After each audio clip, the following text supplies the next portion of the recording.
Hey everyone, welcome. I'm super stoked for this deep dive on machine learning. We've got a whole bunch of articles and research to dig into, and I think you'll be as fascinated as I am. Absolutely. It's an exciting field. It is. Whether you're into ML for work or just want to be in the know, I think this will give you a good grasp of it. It's amazing how much it's grown. It used to be this niche thing. Now it's everywhere. Yeah, and it's changing so rapidly. Definitely. One of the sources, get this, compares machine learning to training a dog. Oh, yeah.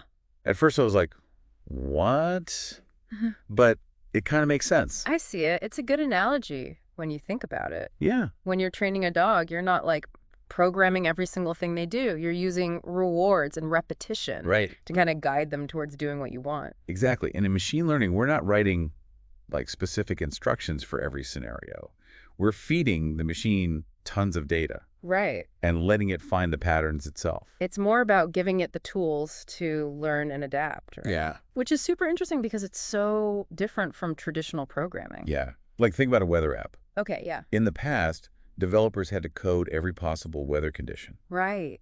But with ML, the algorithm analyzes all that historical data. Hmm. It can make predictions without needing those specific rules. Yeah, it's fascinating how it can adapt over time. So it's less about giving the machine instructions. It's more about giving it the ability to learn from experience. Exactly, kind of like how we do as humans. I know.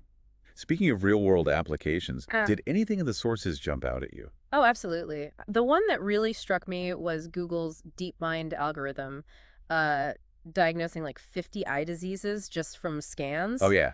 It's faster and more accurate than human doctors in many cases. That's amazing. It's just one example of how ML is solving real problems. Right, and it's not just healthcare, it's everywhere. Like in finance, PayPal is using ML to fight fraud in real time. I read about that. They're analyzing millions of transactions every second to spot anything suspicious. Yeah. That level of security wouldn't be possible without ML. And the amount of data these algorithms can process is mind-boggling. Think about retail. Netflix, for example. Mm, Their recommendation engine, that's a prime example of how ML can personalize things at scale. I know. I get sucked in by those recommendations all the time. It's like they know what I want to watch before I do. It really is. It's all based on something called collaborative filtering. Oh, okay. Basically, it analyzes what you watch, compares it to millions of other users, Huh. and then it recommends things based on those patterns. So it's like having millions of movie buddies. Exactly. It's not just for entertainment, though. Right. This type of personalization, it's used everywhere, from online shopping to the news you see. So healthcare, finance, retail, what other industries are being impacted? Oh, tons. The automotive industry, of course. Tesla, using ML for their self-driving systems. Oh, Every mile a Tesla drives, the algorithm learns, it gets better at navigating. It's pretty cool. like the cars are getting smarter. Yeah, it's pretty wild. And one of the articles mentioned how GE is using ML for predicting equipment failures in manufacturing. Oh, right. So it's not just about making things. It's about making them work better and last longer. Yeah, making things smarter and more efficient. Right. But it's important to remember that machine learning, it's not just one big thing. Okay. There are actually different types of ML. Oh, yeah. The sources mention things like supervised learning, unsupervised learning, and reinforcement learning. Yeah. Can you break those down for us? Sure. Let's say you want to teach a machine to predict house prices. In supervised learning, you give the algorithm a bunch of data about houses, features like the size, location, number of bedrooms, and also the actual sale price. So it learns from examples where we already know the answer. Exactly. Over time, it figures out the relationships between those features and the price.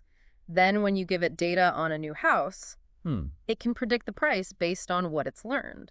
That's so cool. So that's supervised learning? Right. What about unsupervised learning? With unsupervised learning, the data isn't labeled. It's like giving the algorithm a puzzle but no picture on the box. It has to figure out the patterns and relationships on its own. Oh, wow. That sounds way harder. Yeah, it is. But it's great for things like, say, grouping customers based on their buying habits. Retailers use this all the time to personalize marketing. Okay, so like maybe I get grouped with everyone else who loves sci-fi and craft beer. Exactly. Makes sense. What about that last one? Reinforcement learning. Reinforcement learning, that's all about trial and error. Like those self-driving cars we talked about, they're basically learning by driving around, Right. getting rewards for good decisions, like staying in their lane, and penalties for mistakes. So kind of like training a dog, but instead of treats, you're using data. Precisely. And through that process, the algorithm gets better at navigating. That's amazing. It is. And it's not just self-driving cars. It's being used to train robots, optimize energy consumption in buildings, even personalize education. Wow, it's incredible how much ML is already doing. It really is, and we're only just getting started. I know. It makes you wonder, what's next? It really does. There's so much potential. It really is amazing to see all these industries changing because of machine learning. It is. It's both exciting and a little bit, I don't know, overwhelming to think about. I get that. Before, we were talking about all these real-world applications, like self-driving cars. Hmm. But I'm curious about how ML is impacting, like, everyday life. Yeah, good point. It's easy to focus on those big things, Mhm. but ML is already a part of our daily routines, even if we don't realize it. Oh, absolutely. Like language translation. I use Google Translate all the time, and it's crazy how accurate and fast it's become. Oh, for sure. Google Translate uses a lot of ML algorithms to keep getting better. It's learning from all these real-world examples. And think about all those fast shipping times Oh, I am. from companies like Amazon. Yeah, I definitely take those for granted now. It used to take weeks to get a package. Now it's like 2 days, sometimes even the same day.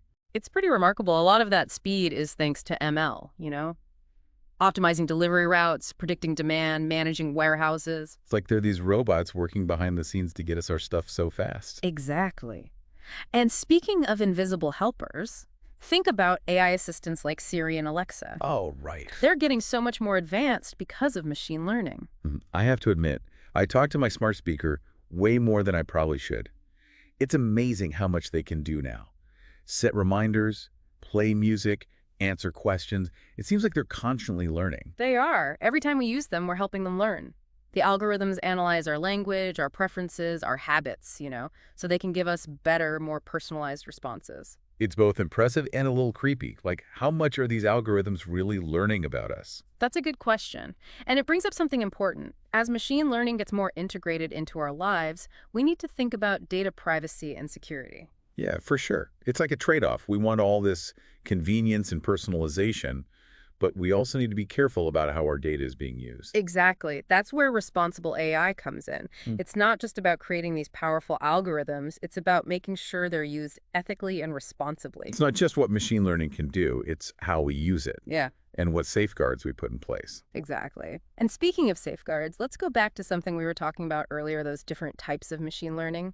We discussed supervised and unsupervised learning, but let's talk a bit more about reinforcement learning. It's being used in some really groundbreaking ways. Okay, I'm ready for more mind-blowing stuff. Just remind me again, what is reinforcement learning? So remember that self-driving car example? That's a perfect example of reinforcement learning. The algorithm learns by interacting with the world, getting feedback, rewards, or penalties. So it's a constant cycle of trying things out and learning from the results. Exactly. The algorithm tries something, sees what happens, and then adjusts based on whether the outcome was good or bad. And this happens millions, even billions of times. So the more it drives, the better it gets at driving. Makes sense. Right. And it's not just for self-driving cars. Reinforcement learning is being used to train robots for complex tasks, optimize energy use in buildings, even personalize educational software. It's amazing to think about the potential, but it also feels kind of like science fiction, Yeah. Are machines really learning and adapting in such complex ways? Oh, they absolutely are. The progress in reinforcement learning in just the last few years has been incredible, and this field is going to keep growing and evolving. But one thing is important to remember. Even with these amazing algorithms, we still need humans involved. What do you mean? Well, we need humans to set the goals, decide what the rewards and penalties are, and make sure the algorithms are being used ethically. Machine learning is a powerful tool, but it's up to us to make sure it's used the right way. So it's not about machines replacing humans. It's about humans and machines working together. I think that's a great way to put it. Machine learning can help us do things better, automate tasks, find insights we might not see otherwise, but it's our responsibility to make sure it's used for good. That makes a lot of sense. It makes me wonder, what does the future hold for machine learning? Where do we go from here? That's the big question, isn't it? It's hard to say for sure, but one thing's for certain. Things are moving fast. We'll see even more sophisticated algorithms, more creative applications, and an even bigger impact on our lives in the years to come. It's exciting and a little daunting to think about. I agree. I think the key is to stay curious, to keep learning and adapting. and to keep working to make sure that machine learning is used to build a better world for everyone. Well said. And on that note, let's move on to the final part of our deep dive. Welcome back. It's amazing to think about everything we've talked about with machine learning, from the basics to all those real-world applications that are already part of our lives. Yeah, it shows you how powerful this technology really is. We've seen how ML is changing things in healthcare, finance, retail, even art. And that's just the start. Yeah. I'm really fascinated by how ML is tackling some of the huge challenges facing our planet, like climate change. It's playing a big role there. Yeah. One of the sources talked about how scientists are using ML to analyze tons of climate data. Okay. It's helping them understand patterns and predict future trends better. So it's not just about reacting to climate change, it's about getting ahead of it. Exactly. And ML is key to that. For example, they're using ML algorithms to optimize renewable energy, make it more efficient and affordable. That's awesome. It's like we're using technology to create a better future. Another thing that really struck me was how ML is being used for disaster prediction and response. Oh, yeah, definitely. Think about it. ML can analyze data from sensors, satellites, even social media Right. to find early warning signs of natural disasters, Yeah. earthquakes, floods, wildfires. Wow. So we could actually anticipate those events and protect people. That's the idea. ML is helping us get there. It's not just about predicting the disasters either. It's also about making emergency response better, allocating resources, saving lives. That's powerful stuff. It's inspiring to see ML used for these critical global challenges. Yeah. But also curious about how it's impacting our personal lives, on a smaller scale. Yeah, there are some really exciting things happening there. For instance, ML is being used to personalize education, create learning experiences tailored to each student. So it's like a personal tutor, adapting to how you learn best. That's it. It's about making learning more engaging, helping students reach their potential. And beyond education, ML is also personalizing healthcare, tailored treatment plans, even predicting health risks. It's amazing. Imagine healthcare that's proactive, preventing problems instead of just reacting to them. Exactly. ML is helping us move towards that. But even with all these incredible things ML can do, it's important to remember it's still a young field. We've got challenges and ethical questions to think about. All right, like we talked about earlier, we need responsible AI to make sure these powerful algorithms are used the right way for the good of everyone. Absolutely. As ML becomes a bigger part of our lives, we need to think about biases in the data, privacy and security issues, and the impact on jobs. It's about using this technology to benefit everyone while protecting our values and rights. Exactly. It's a conversation we all need to be part of. Policymakers, tech people, ethicists, everyone. We all have a role to play in shaping the future of machine learning. We do. And as we wrap up this deep dive, I want to leave our listeners with this. Machine learning isn't just a technological leap, it's a chance for innovation and progress in so many areas. I agree. It's a tool that can help us solve big problems, improve our lives, and create a brighter future. So keep learning, keep exploring, keep asking questions. This is only the beginning. The possibilities with machine learning are endless. They are. Thanks for joining us on this incredible journey into the world of machine learning. Until next time, stay curious.